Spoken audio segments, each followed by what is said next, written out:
Bharatiya Janata party के प्रधानमंत्री नरेंद्र मोदी जी ने जिन्होंने 12 मंत्री अनुसूचित जाति से बनाए, ये हम सब लोगों के लिए सौभाग्य की बात है। इससे पहले किसी सरकार ने इतनी बड़ी संख्या में अनुसूचित जाति के लोगों को मंत्री नए पद पे नहीं दिया।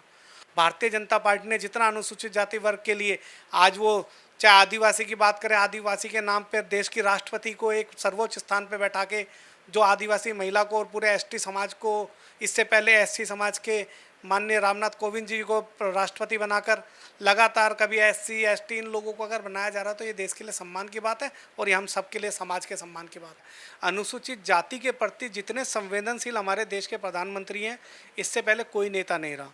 इस कारण से उनकी योजनाओं पे, उनकी नीतियों से प्रभावित होकर का लगातार भारतीय जनता पार्टी का जनाधार बढ़ रहा है। कांग्रेस से, आम आदमी पार्टी से और भी अन्य पार्टियों से लोग पार्टी छोड़ कर भारतीय जनता पार्टी में शामिल हो रहे हैं। 60 साल से बाबा साहब की फ़ोटो दिखा के हमारे वोट लेते रहे। कभी बाबा साहब के सम्मान में कुछ काम किया हो तो बताएं ना। बाबा साहब के सम्मान में कभी उनके कोई उनकी महान परिनिर्वाण स्थल, कोई उनकी चैत्य भूमि, कोई उनकी जन्मभूमि, कोई उनके शिक्षा भूमि, कोई उनकी दीक्षा भूमि, कहीं पे कोई स्थान बनाने का, उनका स्मारक बनाने का सोचा क्या उन्होंने? सरकार के 9 साल पूरे हो चुके हैं और पूरे देश भर में 9 साल बेमिसाल थीम पर जो है, चाहे वो बीजेपी के तमाम बड़े नेता हों या फिर सांसद हों या फिर मंत्री हों, वो अलग अलग कार्यक्रम कर रहे हैं।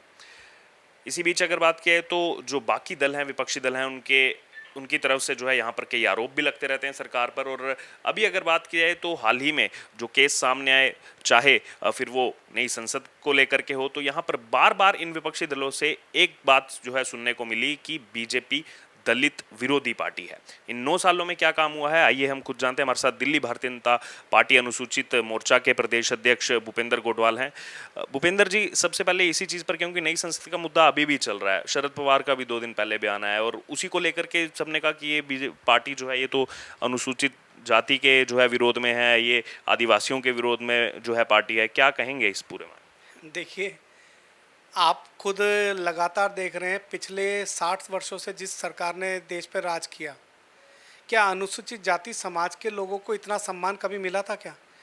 नई संसद की बात करें, पुरानी संसद है, नई संसद में हमारे लिए सौभाग्य की बात है कि मात्र एक भारतीय जनता पार्टी के प्रधानमंत्री नरेंद्र मोदी जी ने जिन्होंने 12 मंत्री अनुसूचित जाति से बनाए, ये हम सब लोगों के लिए सौभाग्य की बात है। इससे पहले किसी सरकार ने इतनी बड़ी संख्या में अनुसूचित जाति के लोगों को मंत्री नए पद पे नहीं दिया और वो नई संसद में आज देश का नेतृत्व करेंगे, ये हम सब लोगों के लिए सौभाग्य की बात है।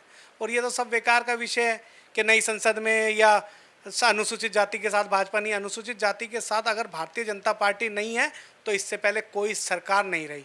भारतीय जनता पार्टी ने जितना अनुसूचित जाति वर्ग के लिए आज वो चाहे आदिवासी की बात करें, आदिवासी के नाम पर देश की राष्ट्रपति को एक सर्वोच्च स्थान पर बैठा के जो आदिवासी महिला को और पूरे एसटी समाज को, इससे पहले एससी समाज के माननीय रामनाथ कोविंद जी को राष्ट्रपति बनाकर लगातार कभी एससी एसटी इन लोगों को अगर बनाया जा रहा है तो ये देश के लिए सम्मान की बात है और ये हम सब के लिए समाज के सम्मान की बात है। 2024 की तैयारियां जो है शुरू हो चुकी हैं, अलग अलग राजनीतिक दल इसको लेकर के अपने रोड मैप पर चल रहे हैं। लेकिन अभी जो एक ताज़ा अपडेट सामने आया, राजस्थान में उससे पहले विधानसभा चुनाव है, जगन्नाथ पहाड़िया पहले वहां के दलित जो है मुख्यमंत्री रहे, बड़ा चेहरा कांग्रेस पार्टी के, उनके बेटे ओम प्रकाश पहाड़िया, वो भी पुराने कांग्रेसी दिग्गज, वो भी अब बीजेपी में शामिल हो गए हैं। उनके साथ और भी यहाँ पर प्रतिभा देवी सिंह पाटिल के जो धर्म के रिश्ते में भतीजे लगते हैं, विजेंद्र सिंह, वो भी बीजेपी में शामिल हो गए हैं। तो क्या एक कोई रणनीति भी चल रही है कि ऐसे जो है लोगों को भी बीजेपी में लाना है, या फिर किस प्रकार से बीजेपी काम कर? देखिए, ऐसी कोई रणनीति नहीं है। लोग मोदी जी की योजनाओं से, मोदी जी के काम को लेकर और जो आपको मैंने पहले बताया, अनुसूचित जाति के प्रति जितने संवेदनशील हमारे देश के प्रधानमंत्री हैं, इससे पहले कोई नेता नहीं रहा। इस कारण से उनकी योजनाओं पे, उनकी नीतियों से प्रभावित होकर का लगातार भारतीय जनता पार्टी का जनाधार बढ़ रहा है। कांग्रेस से, आम आदमी पार्टी से और भी अन्य पार्टियों से लोग पार्टी छोड़ कर भारतीय जनता पार्टी में शामिल हो रहे हैं। तो कहीं ना कहीं भारतीय जनता पार्टी की कुछ ना कुछ अच्छाई दिख रही होगी, कुछ ना कुछ उनके समाज के प्रति उन्हें जो आगे चल के जवाबदेही बनती है, उसके जवाब देने के लिए अगर उनको लगता है कि कोई पार्टी हमारे लिए काम कर रही है।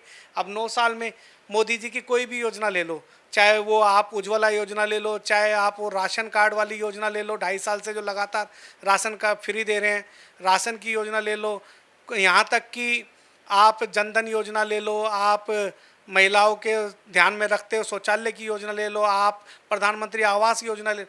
अगर इन सब योजनाओं में सबसे ज़्यादा किसी को लाभ मिलता है तो अनुसूचित जाति वर्ग के व्यक्ति को मिलता है। मेरे पास डाटा भी है, मैं आपको डाटा भी दे सकता हूँ कि बाकायदा कितने कितने परसेंट लाभ इसमें अनुसूचित जाति समाज को पिछले 9 साल में मिला, इसके मुकाबले में पिछले 60 साल में क्या मिला वो आपके सामने रख सकते हैं। लेकिन विरोधी पार्टी हैं, अब चुनाव आ गए तो उन्हें देश समाज सब याद आने लगा। 60 साल से तो हमारे समाज की कोई उन्होंने सुध ली ही नहीं। 60 साल से बाबा साहब की फ़ोटो दिखा के हमारे वोट लेते रहे। कभी बाबा साहब के सम्मान में कुछ काम किया हो तो बताएं ना। बाबा साहब के सम्मान में कभी उनके कोई उनकी महान परिनिर्वाण स्थल, कोई उनकी चैत्य भूमि, कोई उनकी जन्मभूमि, कोई उनके शिक्षा भूमि, कोई उनकी दीक्षा भूमि, कहीं पे कोई स्थान बनाने का, उनका स्मारक बनाने का सोचा क्या उन्होंने? अगर ये सब किया तो भारतीय जनता पार्टी के प्रधानमंत्री नरेंद्र मोदी जी ने किया, जो 5 स्थान पर उनका स्मारक बनाकर उसको पंच तीर्थ का नाम दिया। और तीर्थ का नाम देना अपने आप में एक पवित्र नाम है, जो हम सब समाज के लोगों के लिए बड़े सम्मान का विषय है। इसके अलावा अगर यहाँ पर बात की जाए, इन विपक्षी दलों के अलावा कुछ ऐसे नए दल भी सामने आ रहे हैं जो केवल और केवल जो है अनुसूचित जाति को कहते हैं कि हम उनको रिप्रेजेंट कर रहे हैं, हम उनकी लड़ाई लड़ रहे हैं, और काफ़ी आक्रामक जो है उनको देखा भी गया है। जैसे अभी बात की उत्तर प्रदेश में काफ़ी एक्टिव हमें दल दिखाई दिए। तो ये क्या लग रहा है, कौन लोग ये आ रहे हैं और कैसे जो है ये कहते हैं कि हम दलितों को अपने साथ ले रहे हैं, क्या किया जा रहा है उसकी आड़ में? नहीं, दलितों की लड़ाई क्या सिर्फ जहाँ भाजपा शासित प्रदेश है वहीं लड़ी जाती है क्या? ये लोग जहाँ पे दिल्ली में या कांग्रेस शासित प्रदेशों में जहाँ भी अत्याचार हो रहे हैं, लगातार राजस्थान में दलित महिलाओं के साथ, दलित बच्चियों के साथ कितने अत्याचार हो रहे हैं, गया क्या कोई नेता? कोई नहीं गया। दिल्ली में आपके सामने ही है, दिल्ली में अभी कोंडली में शाहबाद डेयरी में लगातार ये चंद्रशेखर आज़ाद, जो अपने आप को दलित नेता कहता है, भीम आर्मी का चीफ है, जो वो खुद भी 15 दिन बाद गया। क्या मतलब है उसको? ये सिर्फ राजनीति करने आए। सिर्फ भाजपा शासित प्रदेशों में जहाँ जहाँ उन्हें लगता है कि यहाँ भाजपा को हमें किसी ना किसी माध्यम से कहीं ना कहीं स्पॉन्सर्ड होके वो लोग आ रहे हैं, अन्यथा दलित के प्रति कोई उनका 1% भी उनकी हमदर्दी नहीं है। अभी शाहबाद डेयरी में लगातार उस बच्ची के साथ जो दुर्घटना हुई, आप सब लोगों ने मीडिया के माध्यम से कितना हम लोगों ने उस चीज़ को देखा, इतनी दर्दनाक मौत उस बच्ची को दी। अगर उसके लिए किसी ने लड़ाई लड़ी तो भारतीय जनता पार्टी ने लड़ी। हमारे प्रदेश के अध्यक्ष वीरेंद्र सचदेवा जी ने पहले दिन ही संज्ञान लेते हुए, हमारे प्रदेश के अन्य नेताओं ने पहले दिन ही संज्ञान लेते हुए, देश के प्रधानमंत्री नरेंद्र मोदी जी, होम मिनिस्टर अमित शाह जी ने, जेपी नड्डा जी, सब ने संज्ञान लेते हुए पहले दिन ही, कभी सांसद को भेजा गया, कभी मैं भी गया, मेरे साथ में मैं एससी आयोग को भी लेकर गया। एससी आयोग के माध्यम से उस पीड़ित परिवार को आर्थिक मदद भी पहुंचाई। उनके माध्यम से हमने जो धाराओं में कमी थी उसके खिलाफ उस केस मजबूत बने, उसको भी साथ में हमने किया। हमारे सांसद ने भी उन्हें आर्थिक मदद पहुंचाई। प्रधानमंत्री जी मोदी जी ने और हमारे गृह मंत्री जी ने लगातार इस विषय पर लगातार हमारे प्रदेश अध्यक्ष से बात करते हुए इसकी चिंता करी। कहाँ एक दिल्ली जैसे छोटे से शहर की अगर एक बच्ची की इतनी चिंता कोई कर रहा है तो आप खुद सोचिए वो प्रधानमंत्री और वो देश का नेतृत्व कैसा होगा। इसी पर आखिरी में आपसे कमेंट लेना चाहूँगा, जो आपने दिल्ली का जिक्र किया कि पीएम मोदी बार बार अपडेट लेते रहे। इसी दिल्ली में 2 दिन पहले अरविंद केजरीवाल ने एक महारैली का आयोजन किया, और उसी को लेकर के वो बीजेपी के लिए, क्योंकि आप बीजेपी पदाधिकारी हैं, तो आपका इस पर क्या कमेंट है? वो कह रहे हैं कि हमारी रैली में बीजेपी के भी बहुत लोग आए। वो कह रहे हैं हाँ, बीजेपी सरकार गलत है, अध्यादेश लाया वो गलत है। वो भी अब जो है मोदी सरकार के इस फैसले के खिलाफ खड़े हैं बीजेपी वाले। अरविंद केजरीवाल ने अपने ऑफिशियल ट्विटर अकाउंट पर डाला। देखिए, आप भी जब से इस केजरीवाल को देख रहे हैं, उसका राजनीतिक स्टाइल किसी को समझ नहीं आता। खुद चुनाव जीत जाता है तो मशीनें ठीक हैं, खुद चुनाव हार जाता है तो जी मशीनों में सेटिंग है, कोई भी बात हो जाए ये जी मिले हुए हैं। इसके अगर लगातार ये दिल्ली के विकास की बात करके सत्ता में आया था, दिल्ली के विकास में इसका क्या योगदान है ये एक बार जनता को बताएं। दिल्ली के विकास में एक नया फ्लाईओवर, एक नया कॉलेज, एक नया विद्यालय, एक नया हॉस्पिटल, एक नया कोई भी काम ऐसने किया हो तो पिछले 9 साल का वो आंकड़ा हमें दे दें। हम दिल्ली के विकास में प्रधानमंत्री मोदी जी ने पिछले 9 साल में क्या क्या किया हम बता सकते हैं। उन्होंने लगातार जैसे दिल्ली के चारों तरफ पेरीफिल रोड बनाया, दिल्ली में ट्रकों का ट्रैफिक कम हुआ। उन्होंने ढोलक कुआं जैसे एक बड़ा जाम से हमें राहत मिलाई, वो भी दिल्ली के लिए लोगों को मिला। प्रगति मैदान पे आपने टनल देखी होगी, उस टनल के माध्यम से हमें कितने बड़े जाम से मुक्ति मिली, वो भी दिल्ली के लिए प्रधानमंत्री मोदी जी ने करा। और उसके अलावा लगातार मोदी जी, कभी अभी अभी हमारे बदरपुर में एक पार्क बनाया जा रहा है, जिसमें बाकायदा इतना बड़ा पार्क जिसमें झूले भी होंगे और भी बहुत सारी सुविधाओं के साथ साथ बायो टेक्निक के साथ उस पार्क को डेवलप किया जा रहा है। वो भी दिल्ली के लिए प्रधानमंत्री मोदी जी कर रहे हैं। दिल्ली मुंबई एक्सप्रेस वे बनाया तो दिल्ली के लिए भी प्रधानमंत्री नरेंद्र मोदी जी कर रहे हैं। ऐसे ही हमारा एक थर्ड रिंग रोड बन रहा है, वो भी प्रधानमंत्री नरेंद्र मोदी जी कर रहे हैं। मोदी जी के नाम कर्तव्य पथ का जो निर्माण किया वो भी आपके सामने, वो भी मोदी जी कर रहे हैं। मैंने कुछ उदाहरण बताएं।